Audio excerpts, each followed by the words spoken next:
Hello friends, in this second part of sargassum, we are going to study the internal structure of sargassum. In our first lecture, life history of sargassum, we have studied occurrence and thallus structure of sargassum, which is a brown seaweed. Internal structure of sargassum, in which we are going to study the internal structure of axis or stem-like part, which is also called as type. Tiers of axis is generally circular in outline and differentiated into three distinct zones or regions.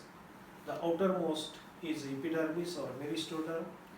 Second one is cortex or storage zone, and third one is the innermost medulla or conducting zone. So first, outermost layer is epidermis or meristoderm. Now this is the outermost layer made up of single layer of closely packed cells.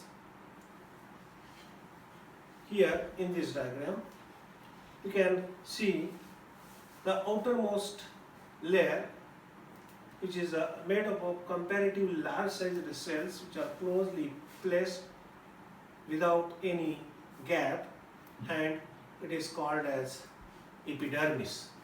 As the cells of this epidermis has capacity to divide and redivide, it is also called as meristoderm. The main function of epidermis is protection to the inner tissue or inner portion of the axis or stem-like part. But besides this main function, the cells of epidermis also contain some amount of photosynthetic pigments, and therefore they are also photosynthetic in activity or photosynthetic in function. So this meristoderm or epidermis is followed by a second zone or second region, which is called as cortex. Now this cortex is present just below the epidermis or meristoderm and forms a comparatively thick portion of the main axis, or most of the portion of the main axis is occupied by this cortex or storage zone. The cells of this cortex, they are comparatively smaller than that of the epidermal cells or cells of the meristoderm. Then the cells of this cortex are usually polygonal in a shape and placed compactly without air spaces, or sometimes you can have a very small or little air spaces in between these cortical cells. Each such cell of cortex is a no doubt parenchymatous, but it contains the photosynthetic pigments, as well as each cell is having abundant amount of food material. So laminarian starch or mannitol is usually stored in these cortical cells, as this cortex or cortical cell is having large amount of storage food. This cortex is also called as a storage zone. Then this cortex is followed by the innermost zone or innermost region, that is called as a medulla. This is the central portion, and the cells of this medulla are comparatively smaller in size, but they are elongated one. And the another difference between the cells of the medulla and cortical cells is the cells of medulla are comparatively thick-walled. Here they are also parenchymatous like that of the cortex, but the wall of these parenchymatous cells that are present in the region of medulla are highly thickened in their walls, and due to this small size and elongated nature, they helps for the conduction of water and minerals, and therefore the central medulla is also called as a conducting zone. So this is the organization or internal structure of the main axis or stem-like part of the sargassum or stipe of the sargassum. Now this organization is also present in the other parts of the plant body.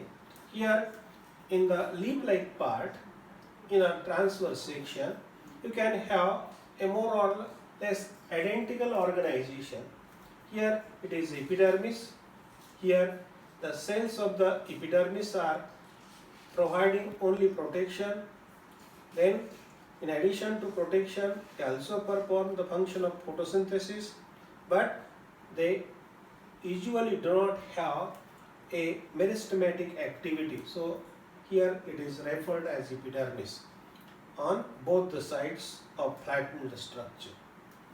But the characteristic feature of the epidermis of this leaf-like structure is the presence of large number of small pores or conceptacle-like structures or flask-shaped cavities, and these cavities, they are opened on the outer side with a small opening that is called as ostiole, and the entire cavity remains filled by means of large number of hair-like structures which are called as paraphyses.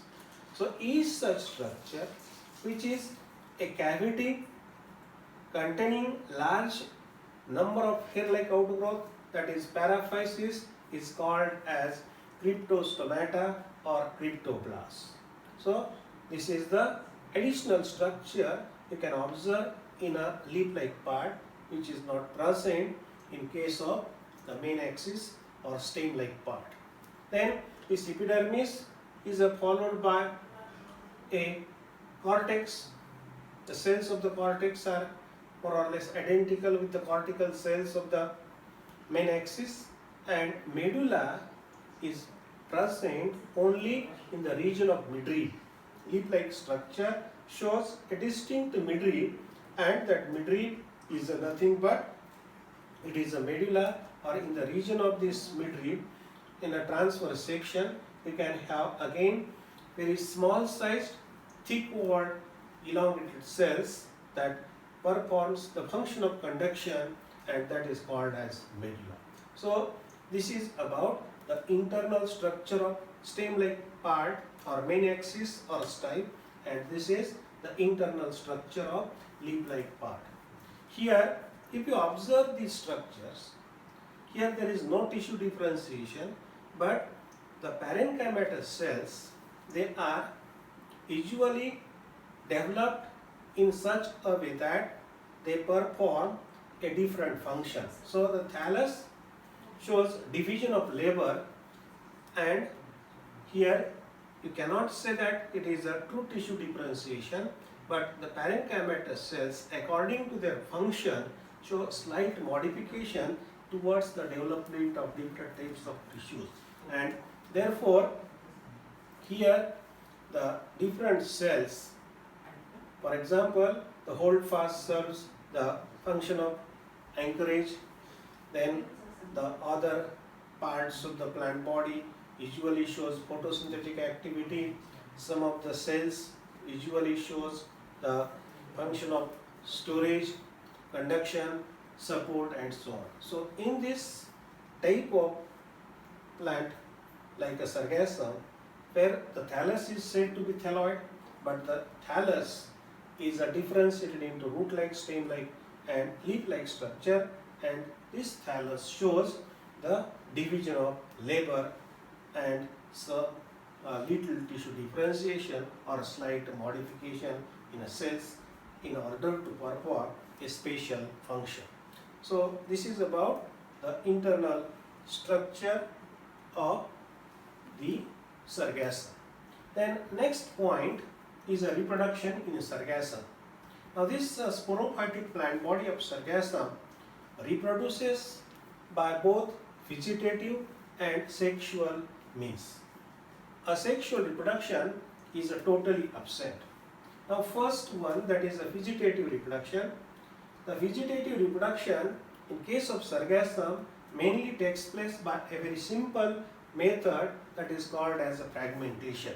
Now this fragmentation is observed by means of a natural death and decay of the older parts of the thallus, and as a result of which the branches or younger portion of the thallus get separated, and each such separated region or separated piece of thallus grows and finally develops into a new individual like the mother. Here the free-floating members like Sargassum hystrix and Sargassum nutans usually multiply by this method of fragmentation, that is the common vegetative method of reproduction.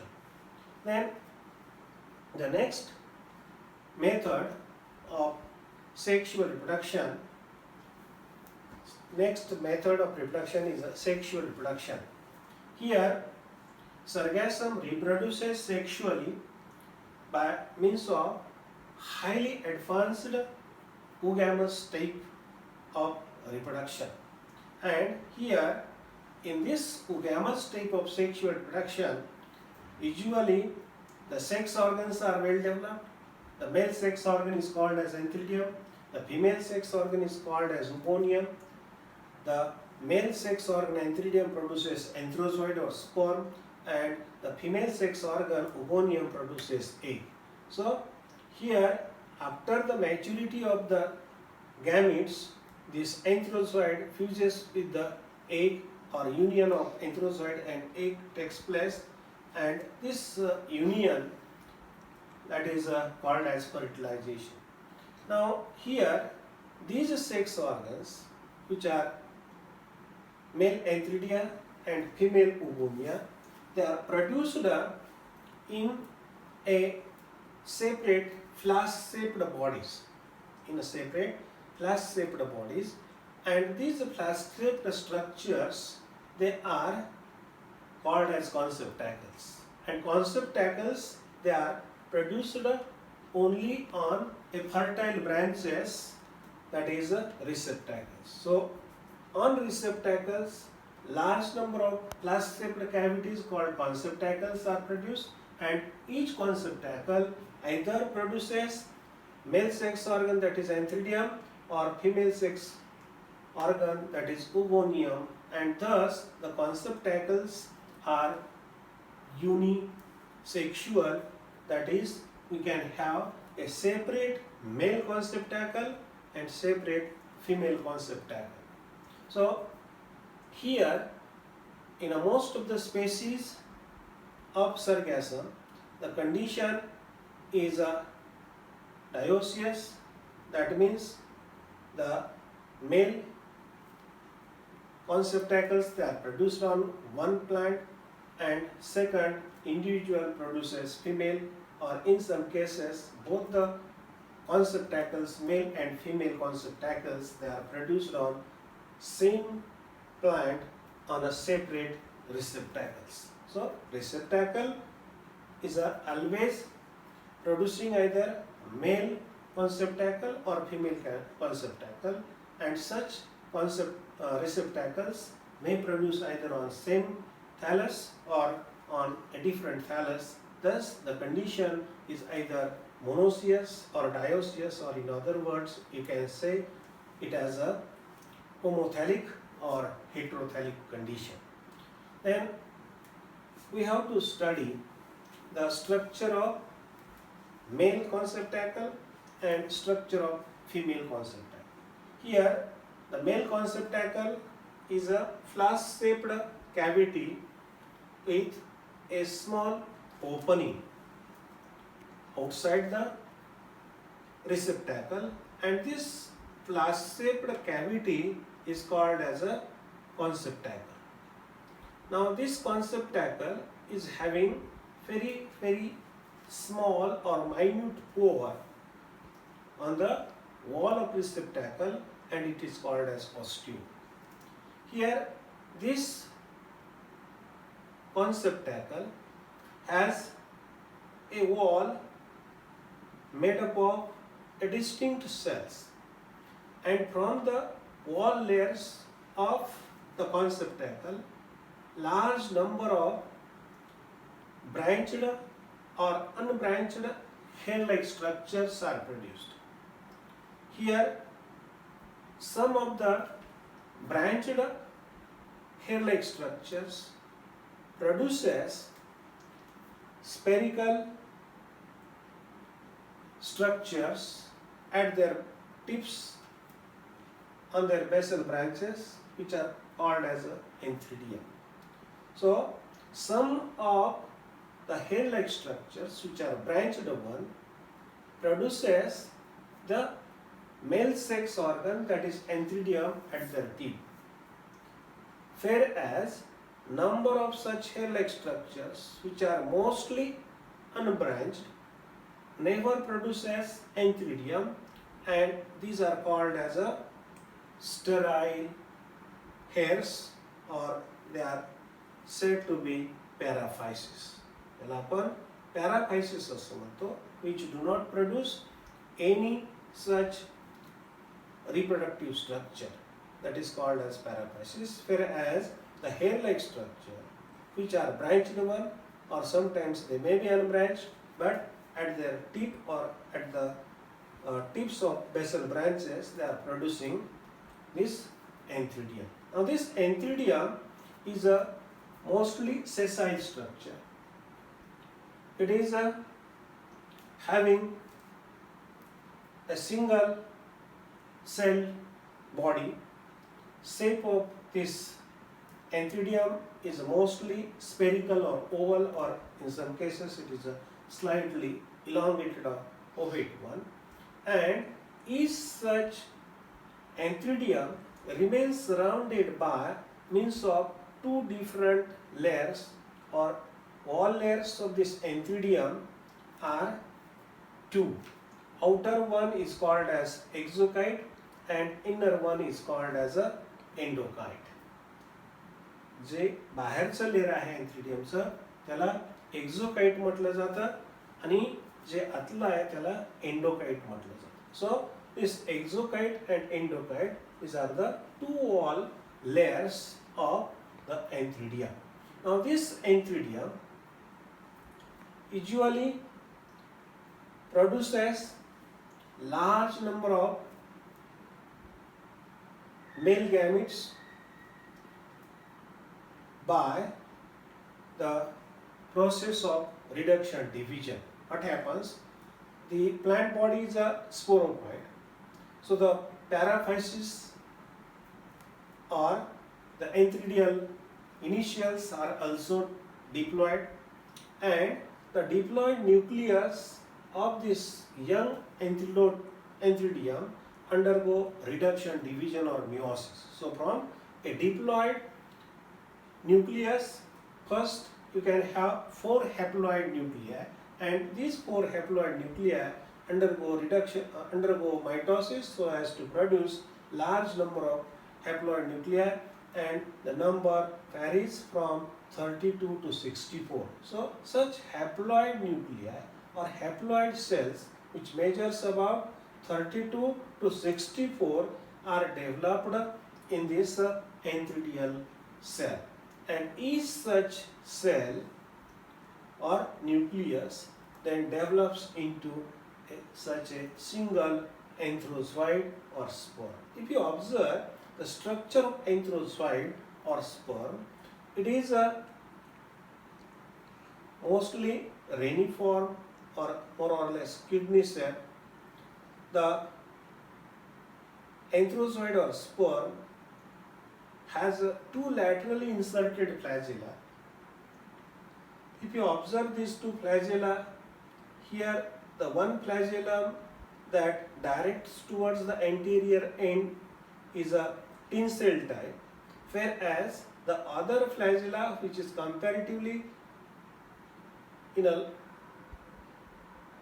comparatively long, or as compared to this anterior, it is long, and this is a whiplash type.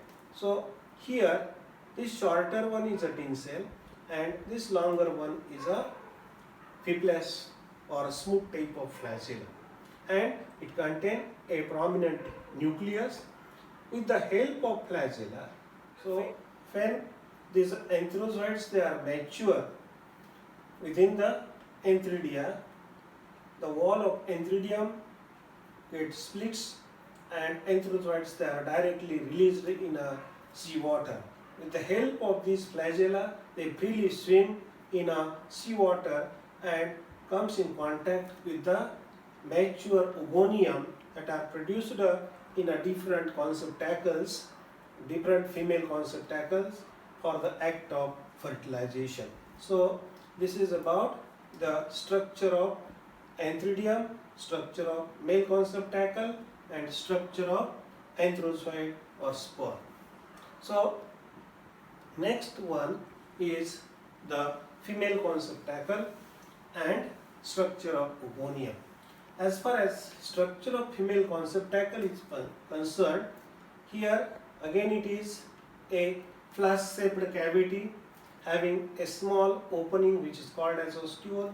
The wall of this female conceptacle is having such a special type of cells arranged so as to form such a distinct multilayered wall, and from the wall of this female conceptacle, large number of unbranched hair-like structures that are produced, which are again called as a paraphysis. But here the female sex organ, that is oogonia, they are usually produced on the wall of the female conceptacle itself. So any of the cell that is present within the wall of female conceptacle develops into oogonia. So when the oogonia are very young, they usually lies in the wall of oogonium, in the wall of female conceptacle itself, and usually they have three distinct layers. The outermost layer is exocyte, middle one is mesocyte, and innermost is a endocyte.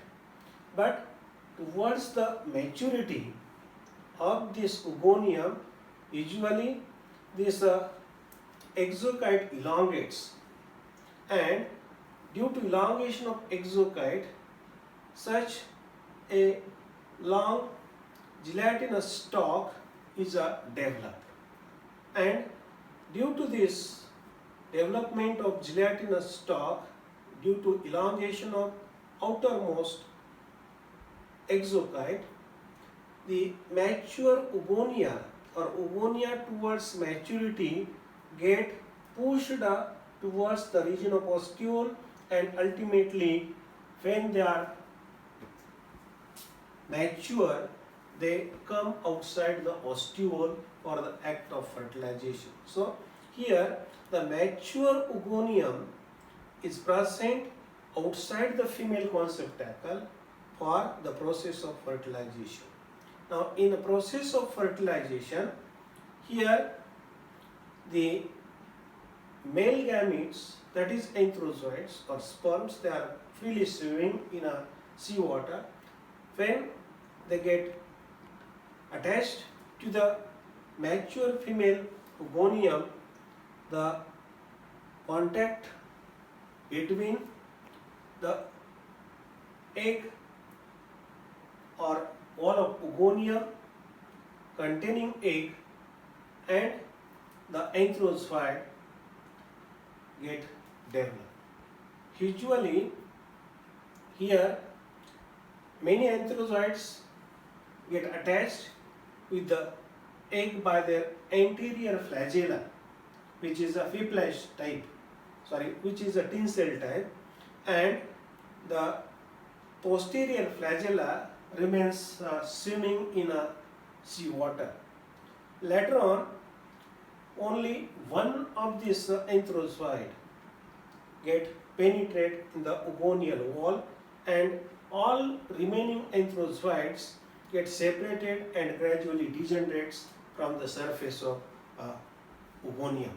So initially, after the entry of the nucleus of anthrozoid into the egg, both the male and female nuclei remains side by side for some time, but later they fuse together and there is a formation of a diploid structure which is called as zygote. So this zygote is a diploid product developed or formed due to the fusion of two haploid structures, that is the egg nucleus, which is haploid 1, and antheridial or anthrozoid nucleus, which is also haploid 1. Now this zygote never undergo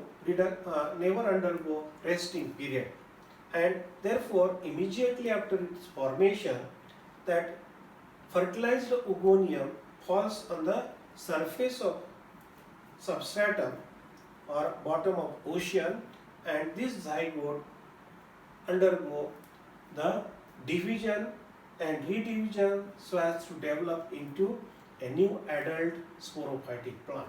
So this zygote first divides by a transverse wall, and due to this transverse wall formation, there is a formation of lower cell and upper cell. So this two-celled stage is formed by mitotic division.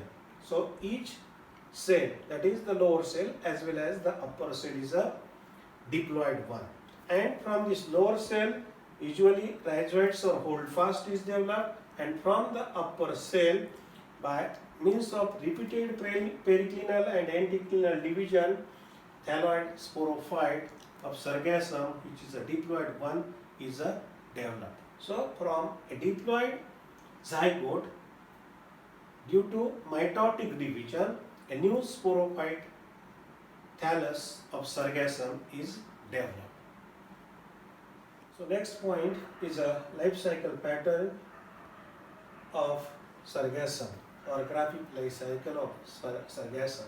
Now Sargassum shows a diplontic type of life cycle without true alternation of generation. Here in this life cycle, if you observe carefully, only cytological alterations from this diploid to haploid and again diploid is observed, and therefore it is said that only it is a cytological alternation in a life cycle, but there is no true alternation of generation. If you observe this graphic life cycle, this sporophytic plant body of Sargassum usually produces male and female conceptacles. Female conceptacle produces ogonium, the male conceptacle produces antheridium. During the process of gametogenesis or gamete formation, the reduction, division or meiosis takes place, and thus the egg and anthrozoid, these are the only haploid structure in life cycle. These haploid structures immediately undergo the process of fertilization, and the resultant product of the fertilization is a diploid zygote, and this diploid zygote by mitotic division develops into a adult diploid sporophytic plant, and therefore this entire life cycle of Sargassum is occupied by almost all diploid phases or stages, and therefore this life cycle is called as a diplontic, whereas the haploid phase in life cycle is highly reduced and it is represented by means of only gametes which are short-lived, and therefore this is a diplontic type of life cycle. So next point is a systematic position. Now this belongs to group algae, and the reason for this algae is autotrophic thalloid plant body. Then division Phaeophyta, which is commonly called as brown algae, and this brown color is due to presence of chlorophyll A, chlorophyll C, and there is a predominance of fucoxanthin, which is a brown color pigment. That brown color pigment masks the green color of chlorophyll A and chlorophyll C. Class Phaeophyceae. Here the reserved food material is laminarian starch or mannitol. Order Fucales, the sex organs that are produced in Conceptacle. Family Sargassaceae and genus Sargassum, which is a common brown marine alga. So this is about the life cycle study of Sargassum. Thank you.